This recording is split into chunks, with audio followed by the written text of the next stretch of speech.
সারা দেশে কতজন রোহিঙ্গাকে ভোটার তালিকায় অন্তর্ভুক্ত করা হয়েছে তা তদন্তের নির্দেশ দিয়েছে হাইকোর্ট। আগামী ৮ আগস্টের মধ্যে প্রতিবেদন দাখিল করতে বলা হয়েছে। এক সম্পূরক আবেদনের শুনানি শেষে বিচারপতি নাইমা হায়দার ও বিচারপতি কাজী জিন্নাত হকের বেঞ্চ এই আদেশ দেন। আরও জানাচ্ছেন শাকের আরজু।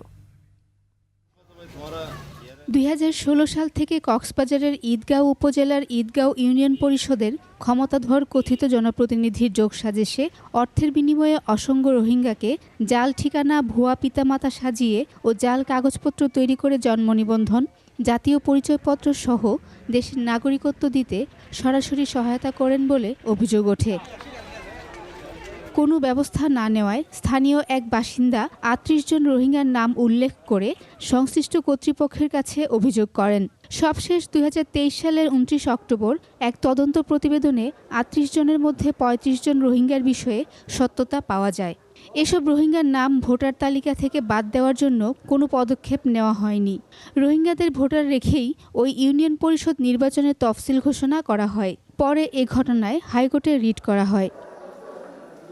রিটের আদেশে সারা দেশে কতজন রোহিঙ্গাকে ভোটার তালিকায় অন্তর্ভুক্ত করা হয়েছে তা জানতে চেয়েছে উচ্চ আদালত। শুনানি শেষে ২৪ এপ্রিল বিবাদীদের প্রতি ৪ সপ্তাহের রুল জারি করে ভোটার তালিকা থেকে তদন্তে প্রমাণিত রোহিঙ্গাদের নাম বাদ ও ৬ জনের মধ্যে কক্সবাজার জেলায় কতজন রোহিঙ্গাকে ভোটার করা হয়েছে তা তদন্ত করে একটি প্রতিবেদন দাখিল করার নির্দেশ দেওয়া হয়। আইনজীবী জানান, এখানে ওই প্রতিবেদন দাখিল করা হয়নি। ফলে সারা দেশে ভোটার তালিকায় কতজন রোহিঙ্গা অন্তর্ভুক্ত আছে তা দাখিলের নির্দেশনা চেয়ে গত সোমবার সম্পূরক আবেদন করা হয়, যার আদেশ দেন হাইকোর্ট।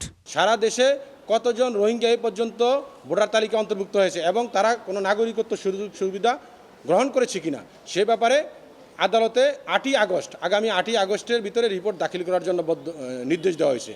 বিবাদীরা হচ্ছেন স্থানীয় সরকার বিভাগের সচিব, প্রধান নির্বাচন কমিশনার, নির্বাচন কমিশন সচিব, রেজিস্ট্রার জেনারেল সহ ১৭ জন।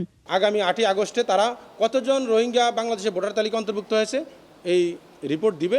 রিট পিটিশন তো আসি, তারপরও যারা কর্তৃপক্ষ আছে, সংশ্লিষ্ট যারা আছে, এহেন কর্মকার থেকে এই ভোটার তালিকা অন্তর্ভুক্ত করা থেকে বিরত থাকবে।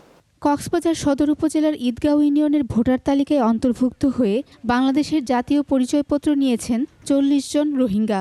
তাদের তালিকা যুক্ত করে রিট আবেদন করা হয়েছিল। শাকেরা আরজু, ২১ টেলিভিশন, ঢাকা।